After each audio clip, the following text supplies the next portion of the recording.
Interpretaciones científicas de la realidad social. Hoy hablaremos de las principales teorías sociales que surgieron para explicar la realidad social. Oye, Felipe, ¿y tú por qué crees que las sociedades se comportan como lo hacen?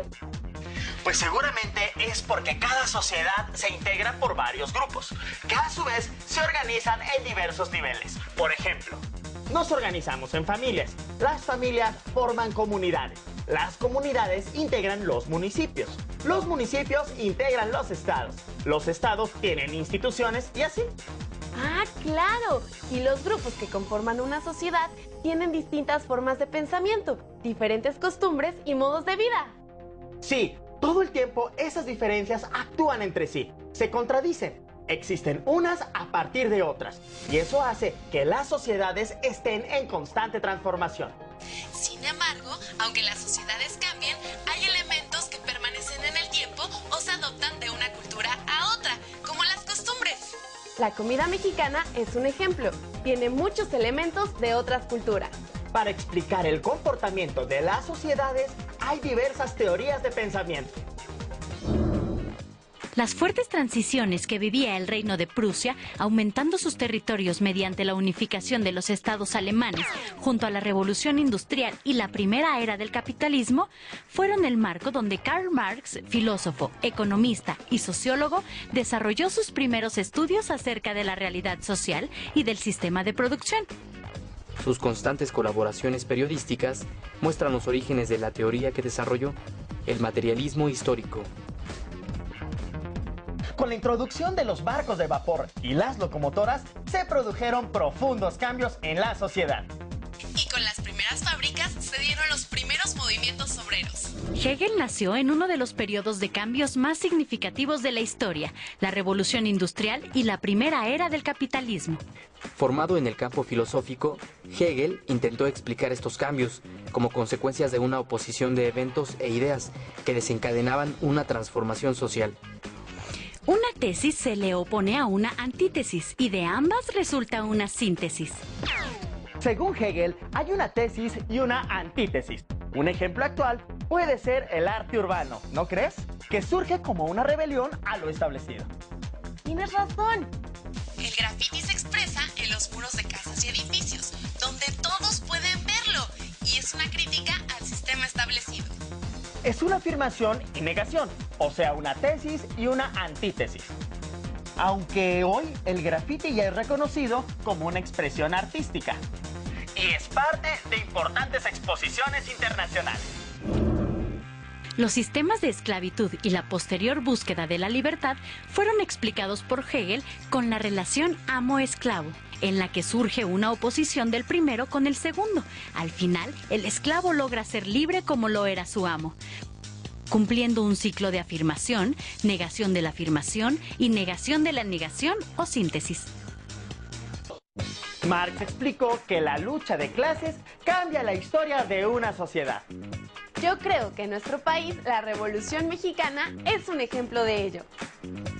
Londres, 1848. Se publica el manifiesto del Partido Comunista escrito por Marx y Engels, destacando tres ideas principales. 1. La historia política e intelectual de una sociedad está determinada por el modo de producción y la formación socioeconómica que se deriva de él, es decir, las clases sociales. 2. Una vez aparecidas las clases sociales sobre la base de la propiedad privada y la explotación, la historia de las sociedades ha sido la historia de la lucha de las clases explotadoras y las explotadas. 3. En la recién creada sociedad capitalista, el proletariado es la única clase social cuya emancipación significará la libertad de toda la humanidad mediante la revolución comunista, la abolición de la propiedad burguesa, las clases sociales y el Estado. Fuerzas productivas que Marx nombraba como el origen de los cambios históricos y donde se incluían los elementos de la naturaleza o materia prima, el trabajo humano y la tecnología. Relaciones de producción son las que se mantienen entre grupos, que pueden ser organizaciones, etnias, instituciones o clases sociales, como la propiedad y control y las relaciones laborales. El método de producción proviene de la combinación de las fuerzas productivas y las relaciones de producción. La gente debe consumir para sobrevivir y para consumir deben producir. Y eso les lleva a relacionarse de algún modo que existe independientemente de su voluntad. El modo de producción esclavista, el feudal y el capitalista son algunos de los enumerados por Marx. La enajenación sucede dentro de la relación burgués-empleado, en la cual el empleado es ajeno a su propio trabajo, pues pertenece al capitalista o dueño. Resultado de esta relación son los diversos niveles de explotación laboral. Todo esto se deriva en ganancias mayores para el capitalista que para el trabajador. Marx llamó plusvalor al excedente de ganancia que promueve la acumulación de capital, provocando una desigualdad en la distribución de la riqueza expresada en la lucha de clases y un fetichismo de la mercancía que se refiere en el materialismo histórico a la deficiente relación entre el productor y mercado. Marx pensaba que los hombres actúan de acuerdo al lugar que ocupan dentro de las fuerzas productivas. Estas relaciones forman la estructura económica de una sociedad y la base de lo jurídico y lo político. Del socialismo utópico al socialismo científico es la obra desarrollada por Engels, donde explica el materialismo histórico que desarrolló con Marx. Engels parte de la idea de que la producción y sus cambios están en la base del orden social, pues todas las sociedades que desfilan por la historia, la distribución de los productos y junto a ella la división social de los hombres en clases sociales es determinada por lo que la sociedad produce y cómo lo produce. Engels identifica que las causas de todos los cambios sociales y de todas las revoluciones políticas se originan en el modo de producción y en la economía de la época que se estudia, y no en las decisiones de los hombres ni en la filosofía. La clase media, alta y baja. La burguesía y el proletariado. La clase obrera o la clase privilegiada. Se inventa la máquina de vapor. Donde se empieza a reemplazar la mano de obra humana con la máquina. Comienza la producción en serie. Es el inicio del capitalismo. Un modelo económico y social diferente al capitalismo. Un modelo económico. Un sistema de producción. Es una forma de construcción social. La guerra de secesión. La independencia de México. Los movimientos obreros y culturales. Carlos Marx no fue el único que formuló una teoría para explicar la realidad social. Existen otras teorías. Por ejemplo, el pensamiento estructural funcionalista, que explica que la acción de cada parte de la sociedad afecta a todos los demás. Es decir, la sociedad es como un sistema.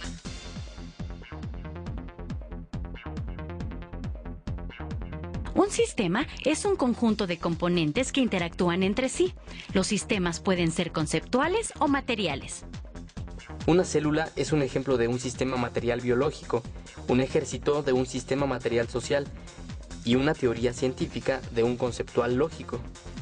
Para Emil Durkheim y el estructural funcionalismo, las ciencias sociales debían estudiar los fenómenos sociales en su totalidad, no como hechos aislados o producto de la acción de un individuo, sino vistos como un sistema en el que todos los componentes interactúan.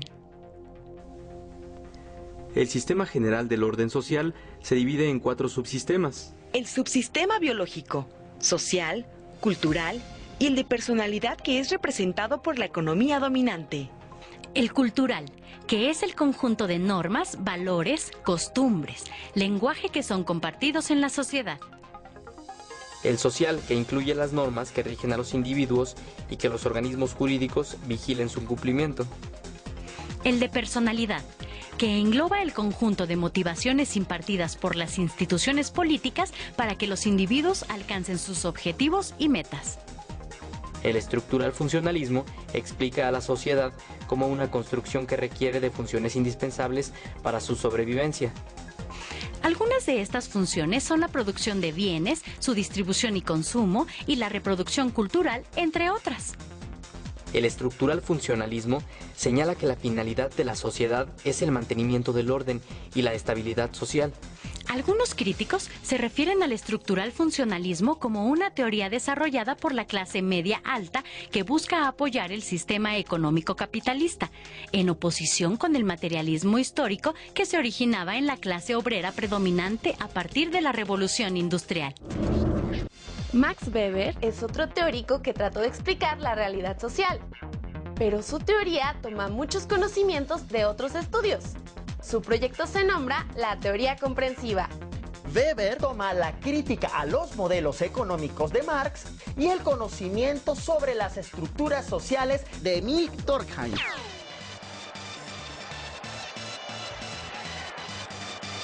Politólogo, jurista y filósofo, aunque considerado uno de los padres de la sociología, Max Weber asumió el papel de historiador como su oficio. Debido a las ideas de Weber, las ciencias sociales generaron sus propios métodos de investigación y enseñanza, separándose así de las ciencias naturales.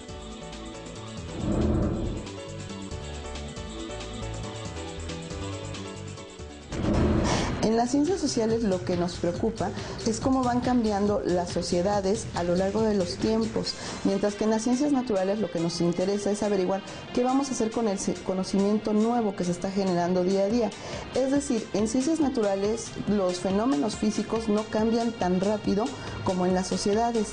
Por eso en ciencias sociales necesitamos unos métodos más asertivos para ver qué está sucediendo en la sociedad, qué ha pasado anteriormente y hacia dónde puede transformarse para mejorar o para modificarse.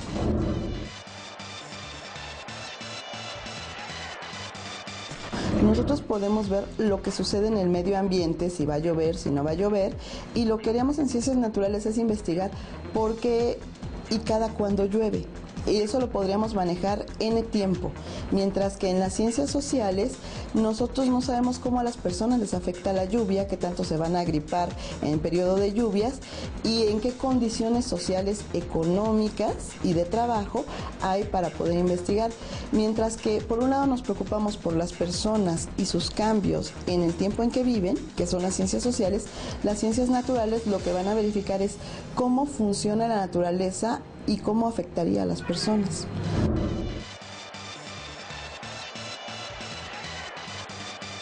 Hay muchísimos métodos. Empezamos con los históricos, con los dialécticos, con los críticos, con los hermenéuticos y los que se investiga principalmente la sociología, el materialismo histórico, el funcional estructuralista y el comprensivo.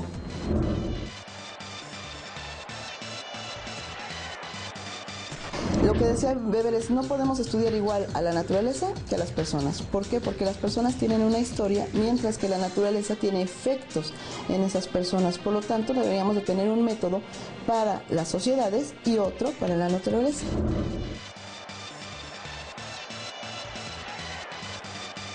Digamos que la teoría comprensiva lo que propone es precisamente eso, hacer un análisis de lo que se hizo mal en el materialismo histórico y en el estructural funcionalismo. No solo ver las condiciones sociales, económicas, políticas y culturales para estudiar a la sociedad, sino comprender tanto tradiciones, emociones y acciones racionales de las personas para trabajar en esas sociedades.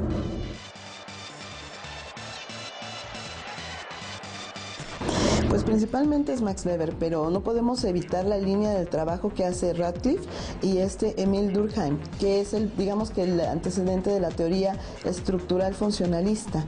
Realmente ellos también dieron los aportes para poder trabajar sobre la teoría comprensiva, que insisto, actualmente para los sociólogos es la que les da mejores resultados para entender a la sociedad.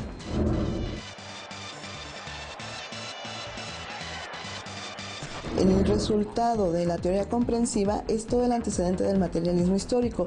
Realmente el gran aporte que hacen Marx y Engels en el materialismo histórico es pensar que las sociedades industrializadas llevan a los grupos sociales a las sociedades, trayendo problemas entre clases sociales. Realmente lo que hace el materialismo histórico es apuntalar las bases de la teoría comprensiva. Entonces, ¿en qué se parecen? En que estudian sociedades industriales, en que difieren que una por el tiempo histórico en que se realiza, la segunda mitad del siglo XIX en el caso del materialismo histórico, principios y primera mitad del siglo XX, la teoría comprensiva, es digamos, la evolución. O sea, retoma muchos elementos Weber de Marx y Engels para poder apuntar a la teoría comprensiva. Entonces, no se puede pensar la teoría comprensiva si no se hace estudio del materialismo histórico.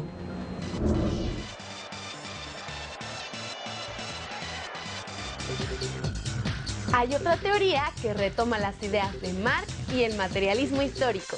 Se conoce como teoría crítica. Aún siendo muy joven, Marx afirmaba que los filósofos se han limitado a interpretar el mundo de distintos modos y de lo que se trata es de transformarlo.